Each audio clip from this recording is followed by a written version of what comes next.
Hello नमस्कार दोस्तों, आप सभी को स्वागत है मेरे यूट्यूब चैनल में। दोस्तों आज हरियाणा और उत्तराखंड कर जो कि खान सर का इंडियन मैप है उसमें से क्वेश्चन लेकर आ गए हैं और चलिए उसको सॉल्व करते हैं, उसको रिवीजन करते हैं, जो बुझाए वो करते हैं। तो चलिए दोस्तों करते हैं, शुरू करते हैं क्वेश्चन नंबर 1 से। क्वेश्चन नंबर 1 क्या कर रहा है कि यूपी तथा हरियाणा की सीमा पर बहने वाली नदी कौन सी है? तो ये यमुना नदी है। कौन सी नदी है? तो यमुना नदी है। क्वेश्चन नंबर 2 देखते हैं। क्वेश्चन नंबर 2 कह रहा है कि दिल्ली हरियाणा से कितने ओर से घिरा हुआ है, माने कि कितने ओर से घिरा हुआ है? तो ये 3 ओर से घिरा हुआ है, ऑप्शन सी हो जाएगा। क्वेश्चन नंबर 3 देखते हैं। क्वेश्चन नंबर 3 कह रहा है कि हरियाणा के पंचायत को क्या कहते हैं? हरियाणा के पंचायत को क्या कहते हैं? तो खाप कहते हैं, खाप। हरियाणा के पंचायत को खाप कहते हैं। Question number 4। क्वेश्चन नंबर 4 क्या कह रहा है कि हरियाणा के पर्वतीय पर्यटक स्थल है कौन से? कलका है, पंचकुला है। तो ये दोनों हो जाएगा दोस्तों। हरियाणा के पर्वतीय स्थल है जाएगा कलका, पंचकुला, दोनों हो जाएगा। क्वेश्चन नंबर देखते हैं 5 नंबर। क्वेश्चन नंबर 5 क्या कह रहा है कि हरियाणा में सैनिक छावनी कहाँ पर है? तो हरियाणा में सैनिक छावनी ये अम्बाला में है दोस्तों। हरियाणा में सैनिक छावनी कहाँ पर है? अम्बाला में। क्वेश्चन नंबर देखते हैं 6। क्वेश्चन नंबर 6 कह रहा है कि महाभारत का युद्ध कहाँ पर हुआ था? तो महाभारत का युद्ध कहाँ पर हुआ था? तो ये हुआ था कुरुक्षेत्र में। कौरव और पांडवों के बीच में हुआ था युद्ध। चलिए दोस्तों क्वेश्चन नंबर देखते हैं 7। पहली महिला शासिका राजिया सुल्तान की मृत्यु 1240 में कहाँ पर हुआ था? पहली महिला शासिका राजिया सुल्तान की मृत्यु 1240 में कहाँ पर हुआ था? तो यह कैथल में हो गया था। इनका मृत्यु कैथल में हुआ था दोस्तों। चलिए दोस्तों देखते हैं 8 नंबर क्वेश्चन। 8 नंबर क्वेश्चन कर रहा है कि डेयरी अनुसंधान केंद्र कहाँ पर है? डेयरी अनुसंधान केंद्र कहाँ पर है? तो ये हो जाएगा आपका डेयरी अनुसंधान केंद्र कहाँ पर है? तो ये हो जाएगा करनाल में, करनाल। क्वेश्चन नंबर देखते हैं 9 नंबर। 9 नंबर क्वेश्चन करें मस्तिष्क का अनुसंधान केंद्र कहाँ पर है? मस्तिष्क का अनुसंधान केंद्र कहाँ पर है? तो ये हो जाएगा मानेसर। मानेसर में, जहाँ पर गुड़गांव है, गुड़गांव में, मानेसर गुड़गांव में। तो देखते हैं question number 11। Question number 10। Panipat के कितने युद्ध हुए थे? पानीपत के कितने युद्ध लड़ी गई थी? तो ये हो जाएगा 3 युद्ध लड़ी गई थी। पानीपत के प्रथम युद्ध, द्वितीय युद्ध और तृतीय युद्ध तीनों पानीपत में ही लड़ा गया था और यह हरियाणा में है। चलिए दोस्तों क्वेश्चन नंबर 11 देखते हैं। क्वेश्चन नंबर 11 क्या करें कि सुल्तानपुर पक्षी विहार कहाँ है? सुल्तानपुर पक्षी विहार कहाँ है? तो ये हो जाएगा गुड़गांव में होगा, गुड़गांव में है, Gurgaon Haryana. Question number 12। Question number 12 का कह रहा है कि भैंस अनुसंधान केंद्र कहाँ पर है? भैंस की अनुसंधान केंद्र कहाँ पर है? तो ये हो जाएगा फरीदाबाद, आपका Faridabad B option. Question number 13 देखते हैं। क्वेश्चन नंबर 13 क्या कह रहा है कि निम्न में से कौन सी झील हरियाणा में है? निम्न में से कौन सी झील हरियाणा में है? तो बड़खल झील, कोटला झील, ये दमदा झील, ये तीनों है। तो दोस्तों हो जाएगा ऑप्शन क्या हो जाएगा? डी। ऑप्शन डी हो जाएगा, तीनों है। चलिए दोस्तों क्वेश्चन नंबर देखते हैं 14। क्वेश्चन नंबर 14, 14 नहीं, उत्तराखंड का जो कि स्टार्ट हो गया, उत्तराखंड का फर्स्ट क्वेश्चन है। चलिए दोस्तों उत्तराखंड का फर्स्ट क्वेश्चन क्या कर रहा है कि देखते हैं उत्तराखंड की स्थापना कब हुआ था? तो उत्तराखंड की स्थापना तो सबको जान रहा है कि उत्तर प्रदेश के टूट के हुआ है, जो कि 9 नवंबर 2000 को टूटा था, अलग हुआ था। उत्तराखंड की स्थापना 9 नवंबर 2000 को हुआ था। क्वेश्चन नंबर 2 देखते हैं। क्वेश्चन नंबर 2 क्या कर रहा है कि देवभूमि किसे कहते हैं? देवभूमि किसे कहते हैं? तो ये तो उत्तराखंड को कहते हैं।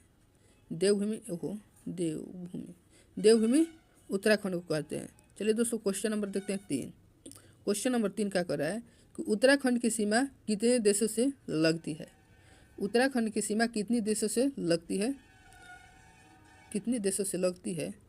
अच्छा हाँ, बी। सही दोस्तों, इस भुला गए थे। ये ऊपर में हो जाएगा, जो कि यहाँ पर चीन हो जाएगा और यहाँ पर नेपाल हो जाएगा, 2 देशों से। यहाँ पर ये उत्तराखंड हो जाएगा।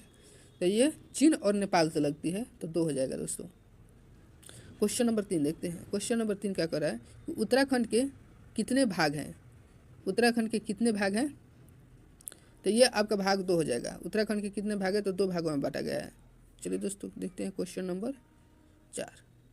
दोस्तों नंबर 5, हाई कोर्ट, उत्तराखंड का हाई कोर्ट कहाँ पर है? तो ये नैनीताल में है दोस्तों, नैनीताल में है। उत्तराखंड का हाई कोर्ट कहाँ पर है? नैनीताल में। क्वेश्चन नंबर 6, काला पानी कहाँ है? काला पानी कहाँ पर है? तो ये हो जाएगा उत्तराखंड और नेपाल में की सीमा पर जो काला पानी है वहाँ का काला पानी कहते हैं, उत्तराखंड और नेपाल में। क्वेश्चन नंबर 7, क्वेश्चन नंबर 7 करें कि पंच प्रयाग में कौन कौन आते हैं? पंच प्रयाग में कौन कौन आते हैं? तो देव प्रयाग, विष्णु प्रयाग, देव प्रयाग, रुद्र प्रयाग, नंद प्रयाग। ये तो हो जाएगा सभी, इनमें से सभी हो जाएगा, इनमें से सभी मैंने कि सब आता है। चलिए दोस्तों अब क्वेश्चन नंबर देखते हैं। क्वेश्चन नंबर 8, क्वेश्चन नंबर 8 कर रहा है कि Lal Bahadur Shastri national academy IAS training centre कहाँ पर है? आईएएस ट्रेनिंग सेंटर कहाँ पर है? तो ये आपका हो जाएगा नैनीताल में है दोस्तों। IAS training centre Lal Bahadur Shastri national academy IAS training centre कहाँ पर है? तो यह नैनीताल में हो जाएगा दोस्तों। चलिए दोस्तों क्वेश्चन नंबर 9 देखते हैं। क्वेश्चन नंबर 9 क्या करें? इंडिया मिलिट्री एकेडमी कहाँ स्थित है? इंडिया मिलिट्री एकेडमी कहाँ स्थित है? तो ये भी नैनीताल में है दोस्तों। नहीं नैनीताल में नहीं होगा, ये देहरादून में है। देहरादून, नैनीताल में नहीं होगा, सॉरी दोस्तों नैनीताल में नहीं होगा, ये देहरादून में होगा। इंडिया मिलिट्री एकेडमी कहाँ स्थित है? तो यह नैनीताल में है। अरे यार यहाँ से सॉरी दोस्तों, ये ऑप्शन थोड़ा सा ऊपर नीचे हो गया है, इसके लिए घबराना नहीं है, जो कि ऑप्शन बी होगा देहरादून। चलिए दोस्तों क्वेश्चन नंबर 10 देखते हैं। क्वेश्चन नंबर 10 क्या करें? लक्ष्मण झूला कहाँ प्रसिद्ध है? लक्ष्मण झूला कहाँ प्रसिद्ध है? तो ऋषिकेश में है। लक्ष्मण झूला ऋषिकेश में है। ऋषिकेश, बिहार वाला ऋषिकेश नहीं, उत्तराखंड वाला ऋषिकेश। चलिए दोस्तों अब देखते हैं क्वेश्चन नंबर कितना? 11, भवन अनुसंधान केंद्र स्थित है यहीं कहाँ पर है? भवन अनुसंधान केंद्र कहाँ पर स्थित है? तो ये आपका हो जाएगा रुड़की में है। रुड़की, सी ऑप्शन, रुड़की में है। क्वेश्चन नंबर 12 क्या कह रहा है कि कुंभ का मेला कहाँ लगता है? कुंभ का मेला कहाँ लगता है दोस्तों? तो हरिद्वार में, प्रयागराज में, उज्जैन में, नासिक में। तो ये तो सभी हो जाएगा, सभी जगह लगता है। हरिद्वारों में लगता है, उज्जैनों में लगता है, नासिकों में लगता है, प्रयागराज में लगता है। ये सभी 12 के डी हो जाएगा। चलिए दोस्तों देखते हैं, लेकिन प्रसिद्ध है, कुंभ वाला प्रसिद्ध है, कुंभ का मेला। पहली राष्ट्रीय उद्यान कौन सा था? सबसे पहले मतलब कि पहला राष्ट्रीय उद्यान कौन सा था जिसकी स्थापना 1935 में किया गया था दोस्तों? तो वो कौन सा था? 13 नंबर का ए हो जाएगा, जिम कार्बेट। पहला राष्ट्रीय उद्यान कौन सा था? तो जिम कार्बेट। क्वेश्चन नंबर 14 देखते हैं। 14 नंबर, फूलों की घाटी स्थित है तो ये कहाँ पर है? तो ये चंबोली में है। 14 के चंबोली, ए ऑप्शन हो जाएगा। क्वेश्चन नंबर देखते हैं। सुंदरलाल बहुगुणी के पर्यावरण बचाने के लिए कहाँ चिपको आंदोलन प्रारंभ किया गया था? सुंदरलाल बहुगुणा के पर्यावरण बचाने के लिए कहाँ चिपको आंदोलन किया गया था? तो ये चंबोलिया में किया गया था दोस्तों, जहाँ पर पेड़ में वहाँ के लोग सट गए थे। जोन पेड़ काटा जा रहा था उसी पेड़ में जाकर लोग सट जा रहे थे लोग, और चिपक जा रहे थे, उसको गले से लगा लेते थे लोग। तो इसीलिए इस को चिपको आंदोलन नाम पड़ गया, पर्यावरण बचाने के लिए किया गया था दोस्तों ये। तो चलिए दोस्तों देखते हैं क्वेश्चन नंबर 15। क्वेश्चन नंबर 16, काटेश्वर तथा टिहरी बांध किस नदी पर स्थित है? काटेश्वर तथा टिहरी बांध किस नदी पर है? तो ये भागीरथी नदी पर है दोस्तों। काटेश्वर और टिहरी बांध भागीरथी नदी पर है। चलिए दोस्तों क्वेश्चन नंबर देखते हैं 17, सबसे ऊंचा बांध कौन सा है? सबसे ऊंचा बांध कौन सा है? तो टिहरी बांध है। टिहरी बांध सबसे ऊंचा बांध है। क्वेश्चन नंबर देखते हैं 18 क्वेश्चन नंबर क्या है? सबसे ऊंचा गुरुत्वीय बांध कहाँ है? सबसे ऊंचा गुरुत्वीय बांध कौन सा है? सबसे ऊंचा गुरुत्वीय बांध कौन सा है? तो ये भाखड़ा नांगल बांध है, सबसे ऊंचा ऊंचा गुरुत्वीय बांध है। और सबसे ऊंचा बांध टिहरी बांध है, और गुरुत्वीय बांध कह देता तो यही कची करा कि आंसर बदल जाएगा, गुरुत्वीय बांध कह देगा तो भाखड़ा नांगल बांध हो जाएगा। चलिए दोस्तों क्वेश्चन नंबर देखते हैं 18। क्वेश्चन नंबर 18 क्वेश्चन सॉरी दोस्तों थोड़ा सा हो गया। 28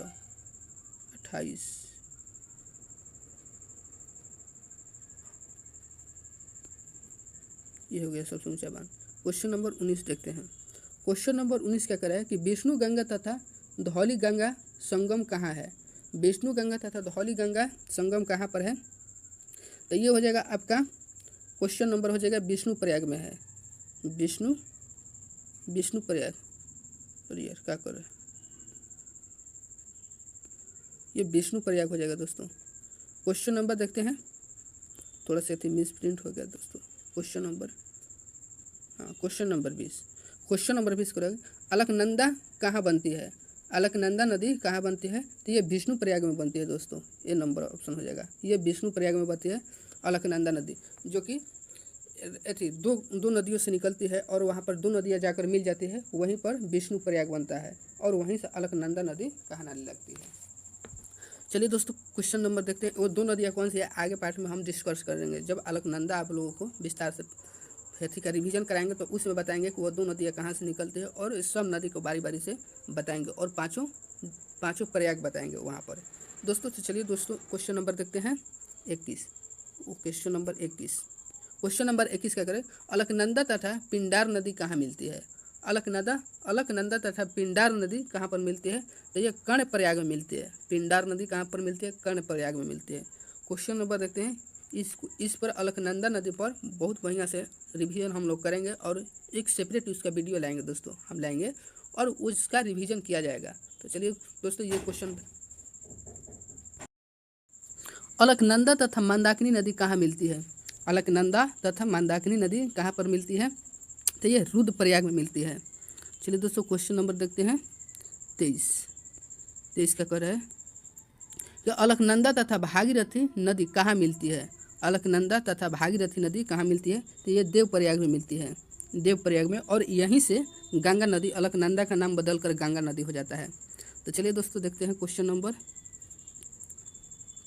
24, गंगा नदी कहाँ बनती है? देवप्रयाग से, बताए थे ना कहाँ पर बनती है? तो देवप्रयाग से बनती है दोस्तों अलकनंदा नदी। अलकनंदा नदी से गंगा नदी बन जाती है देवप्रयाग से, भागीरथी को नदी के मिलने से। क्वेश्चन नंबर देखते हैं 25, गंगा नदी पहली बार मैदानी भाग में कहाँ पहुँचती है? पहली बार मैदानी भाग में कहाँ पर पहुँचती है? तो यह हरियाणा में पहुँचती है, हरियाणा। 25 के ये हो जाएगा। क्वेश्चन नंबर देखते हैं 26। क्वेश्चन नंबर 26 क्या करें कि पहला परमवीर चक्र सोमनाथ शर्मा को दिया गया था, वह किस रेजिमेंट के थे? पहला परमवीर चक्र सोमनाथन शर्मा को दिया गया था, वह किस रेजिमेंट के थे? वह किस रेजिमेंट के थे? तो कुमायूं रेजिमेंट के थे, कुमायूं रेजिमेंट के थे। क्वेश्चन नंबर देखते हैं 27। क्वेश्चन नंबर 27 क्या करें, यमुनोत्री किस पर्वत पर है? यमुनोत्री किस पर्वत पर है? तो ये हो जाएगा बंदरपूछ पर है, बंदरपूछ। क्वेश्चन नंबर देखते हैं 28। क्वेश्चन नंबर 28 का है, उत्तराखंड के प्रमुख पर्यटक स्थल है, कौन से है? तो ये हो जाएगा अल्मोड़ा का, अल्मोड़ा का प्रमुख स्थल है। अल्मोड़ा, हल्द्वानी और मसूरी, नैनीताल, ये सभी हो जाएगा दोस्तों, सॉरी ये सभी हो जाएगा, डी ऑप्शन। अल्मोड़ा, हल्द्वानी, मसूरी, नैनीताल, ये सभी हो जाएगा। उत्तराखंड का तो पूरा ये है पर्यटक स्थल है, जाने जाओ दाने घूमो, बहुत अच्छा लगता है उत्तराखंड। तो चलिए दोस्तों क्वेश्चन नंबर देखते हैं 28। हाँ, दर्रा की पहचान करें, दर्रा की पहचान करें। तो ये हो जाएगा लेपुलेख दर्रा, ये लेपुलेख, ये धर्मा नीति एक माना, हमको तो यहाँ पर पढ़ाया गया दोस्तों, ये 4 नंबर के पता नहीं है। माना यहाँ पर हो जाएगा दोस्तों, ये धर्मा नीति माना, ये ऑप्शन ये हो जाएगा ए, धर्मा नीति माना। लेपुलेख धर्मा नीति माना यहाँ पर, ये वाला यहाँ पर होना चाहिए था, लेकिन इसी का पता नहीं, इसका माना मान लीजिए, माना। चलिए दोस्तों क्वेश्चन नंबर देखते हैं 30। क्वेश्चन नंबर 30 क्या कह रहा है कि क्षेत्र की पहचान करें, क्षेत्र की पहचान करें। तो ये हो जाएगा 1 नंबर पर हो जाएगा कुमायूं, 2 नंबर पर हो जाएगा गंधवाल, 3 नंबर पर हो जाएगा ये चीन, ये नेपाल। कुमायूं, गंधवाल, चीन, नेपाल, कौन ऑप्शन है? ऑप्शन नंबर कुमायूं, गंधवाल, चीन, नेपाल, हाँ ऑप्शन नंबर ए हो जाएगा। क्वेश्चन नंबर देखते हैं 21। क्वेश्चन नंबर 21 क्या कर रहा है कि भारतीय पेट्रोलियम संस्था कहाँ पर स्थित है? भारतीय पेट्रोलियम संस्था कहाँ पर है? तो ये आपका देहरादून में है दोस्तों, देहरादून में। भारतीय पेट्रोलियम संस्था कहाँ पर है दोस्तों? तो ये देहरादून में है दोस्तों। यह रिवीजन आप सभी को कैसा लगा, खान सर के इंडियन मैप जो है वही हम रिवीजन कराए, और यह कैसा लगा, इसमें क्या क्या गलतियाँ हुई है कृपया कमेंट करके हमें बताएं, ताकि अगला वीडियो में हम इसे सुधार कर सकें। तो चलिए दोस्तों, मैं इतना ही पर इसे समाप्त करता हूँ। जय हिंद, जय भारत दोस्तों।